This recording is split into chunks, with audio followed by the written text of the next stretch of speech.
Ecological disaster Aral Sea Case done by Tamiris Turigenova, Delia Сыздыкова, and Mirier Turazbaeva. It is how the Aral Sea initially looked in the 1970s, but as we see in the 2014, it is one of the world's rapidly shrinking seas. And the name roughly translates as Sea of Islands, referring to over 1,100 islands that once dotted in its waters. So, Aral Sea is situated in the Central Asia and lies on the borders of Kazakhstan and Uzbekistan. The Aral Sea drainage basin encompasses Uzbekistan, parts of Tajikistan, Turkmenistan, Kyrgyzstan, and also Kazakhstan. It is in the middle of the Central Asian desert. Some summer temperatures rise up to 40 degrees Celsius. The Aral Sea area is characterized by a desert continental climate that features wide-ranging diurnal air temperatures, cold winters, hot summers, and sparse rainfall. It was the world's fourth largest inland sea with a surface area about 67,000 square kilometers and a volume of 1,090 kilometers squares. Cube. Swedish. The Aral Sea is fed by two rivers, Sirdarya and Amudarya. These rivers rise in the mountains to the south. There is no outlet river. The fresh water from these two rivers held the Aral's water and salt levels in perfect balance. The water of the sea contained 10 grams of salt per liter. Aral Sea now is shrinking. In the 1960s, the Aral Sea began to shrink rapidly. In this period of time, Central Asia was assigned the role of supplier of new materials.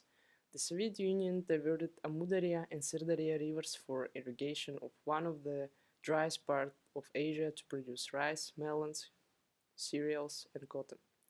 By 1980s, population doubled up to 27 million people in the region. By 2007, Aral Sea had declined to 10% of its original size and split into four lakes: the North Aral Sea, the eastern and western basins of the once far larger South Aral Sea, and smaller lake between the North and South Aral Seas. By 2009, the southeastern lake had disappeared and the southwestern lake had retreated to a thin strip at the extreme west of the former Southern Sea. In August 2014, NASA revealed satellite images of completely dried up the eastern basin of the Aral Sea. The eastern basin is now called Arakum Desert. This is the first case in the modern history. So as we see, it is the completely dried up eastern basin. Of the shrinking. One of the major causes is cotton. During the Soviets, Uzbekistan was designated as a major cotton growing region of USSR. Cotton is known as a white gold, so it is highly profitable to grow. The Fergana Valley became a huge cotton growing area. To make cotton grow in a desert, large quantities of water are needed. Dams were constructed on the rivers and canals and diverted the water to the cotton growing farms. Consequently, this reduced the flow of water reaching the Aral Sea. The water quality in the sea declined rapidly. The sea became saltier due to the evaporation. As the sea shrank, the remaining salt was concentrated in less water.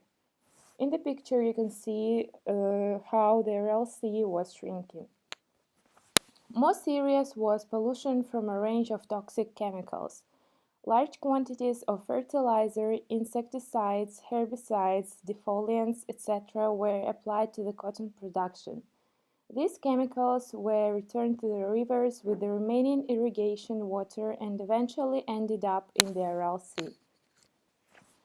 Timeline. In 1960s, the Soviet Union undertook a major water diversion project on the arid plains of Kazakhstan, Uzbekistan, and Turkmenistan. The region's two major rivers were diverted for irrigation. In 2009, the southern connection had been severed, and the shallower eastern part retreated rapidly over the next several years. In 2005 and in 2009, especially large retreats in the eastern lobe of the Southern Sea occurred, when drought limited and then cut off the flow of Amudarya. In 2009, Water levels then fluctuated annually in alternately dry and wet years. Dry conditions in 2014 caused the Southern Sea's eastern lobe to completely dry up for the first time in modern times. The impact and issues. The Aral Sea began to shrink. Due to the Soviet irrigation projects, its surface area declined by more than 50% between 1960s and 1996. The sea level dropped by 16 meters.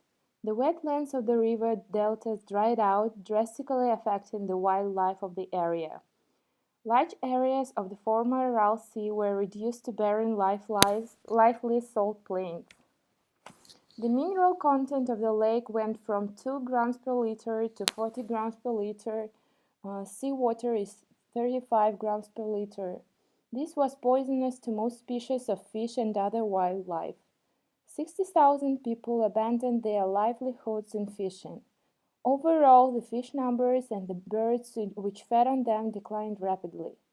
All the 20 species of fish that once lived in the sea are now extinct. The fishing industry suffered, fish processing factories closed, unemployment rose rapidly, people began to migrate away from the area. In the picture you can see that in 1960 Aral Sea was a major fishing zone and a zone for food crops irrigation. However, in 2009 the situation changed dramatically and this dry zone is only profitable for cotton and rice. Due to the recession of the Aral Sea, the climate has changed. Lakes and seas tend to have a moderating effect on the climate. The land right next to a body of water tends to be warmer in the winter and cooler in the summer that's not near the water. Consequently, as the Aral Sea has lost water, the climate has become more extreme. Winters have become harsher and longer, and summers became hotter and shorter. The farms in the area use some highly toxic pesticides and other harmful chemicals. For decades, these chemicals contaminated the river water that once led to the Aral Sea. When the wind blows across dried up seabed, it carries dust containing these toxic chemicals, resulting in poor drinking water and pollution of the earth. Drinking water supplies have dwindled. People became poor, so there is no possibility to acquire healthy food. People grow weak and become easy victims for diseases. As a result, it led to the tuberculosis, cancers, heart problems, anemia, asthma, increased mortality rates, including the children's and blood diseases. An effect of the reduction in the Aral Sea size is the exposure of the lake bed. Today, strong winds blow the exposed land, picking up and depositing tens of thousands of tons soil every year. This process has contributed to significant reduction in breathable air quality for nearby residents. It has also affected crop yields due to those heavily salt-laden particles falling on arable land. It is estimated that 75 million tons of toxic dust and salts are spread across Central Asia each year. If the Aral Sea dries up completely, 15 billion tons of salt will be left behind. The current situation is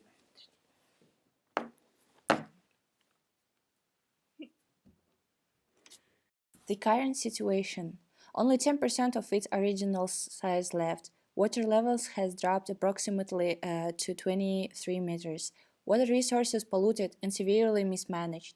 Only 6 kinds of fish left versus with the 32 initial.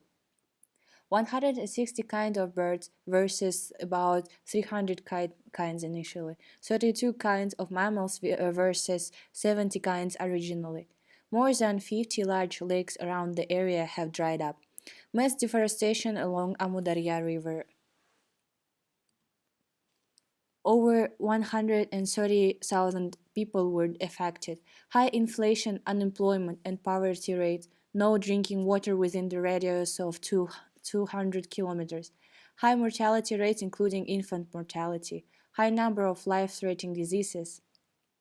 over 100 million US dollars accumulated economic losses. There were some improvement efforts made. For example, Islamabad initiative on saving and rehabilitation of Aral Sea. An Islamabad based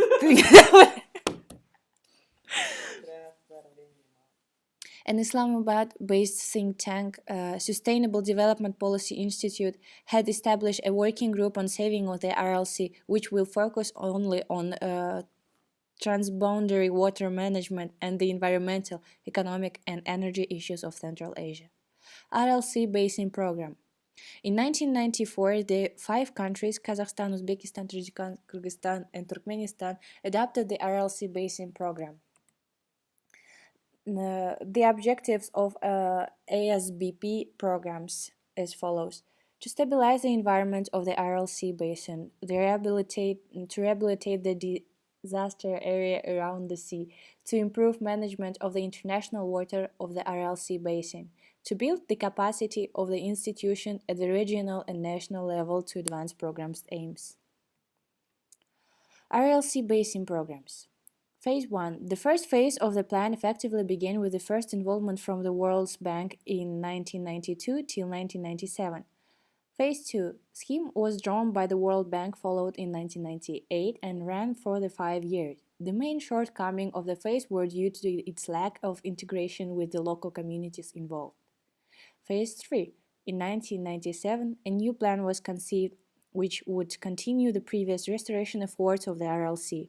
The main aim was to improve the irrigation system currently in place, whilst targeting water management at local level. The largest project in this phase is the North Aral Sea project, a direct effort to recover the northern region of the Aral Sea. North Aral Sea project. Work is being done to restore in part of the Aral Sea. Irrigation works on the Sirdarya have been repaired and improved to increase its water flow. In 2003, the Kazakh government announced a plan to build Dike Kokaral, a concrete dam separating the two halves of the Aral Sea. 2005, work on this dam was completed. Since then, the water level of the North Aral has risen and its salinity has decreased. In 2006, some recovery of sea levels has been recorded, sooner than expected. Economically significant stocks of fish have returned. Restoration reportedly gave rise to long absent rain clouds and possible microclimate change, bringing tentative hope to an agricultural sector or swallowed by the regional dust bowl, and some expansion of the shrunken sea. The World Bank, Uzbekistan Water Supply, Sanitation and Health Project. The project has two objectives: the provision of the safe drinking water along with the improved hygiene, education, and sanitary facilities. Regional centers of health and sanitary epidemiological services. Donation from the worldwide. Swedish International Development Cooperation Agency donated 3.3 million Swedish kronas, which is equal to the 4,050 US dollars. Soros Foundation committed 135,000 US dollars. Measures to be taken: improving the quality of irrigation canals, installing desalination plants, charging farmers to use the water from the river, using alternative cotton species that require less water, promoting non-agricultural economic development in upstream countries, using fewer chemicals on the cotton, cultivating crops other than cotton, installing dams to fill the Aral Sea. So the conclusion is that Aral Sea crisis is a result of a large and brutal human impact followed by the interaction between complex mechanisms present in nature. The fragility of the balance present in nature combined with the vast and abrupt changes due to the human society triggered it as an immensely complex set of changes in the environment, some of which are irreversible. Thresholds have been crossed, and And while that cannot be changed, it's still worth the effort of reversing some of the feedback loops. We have to care about nature surrounding us. Thank you for your attention.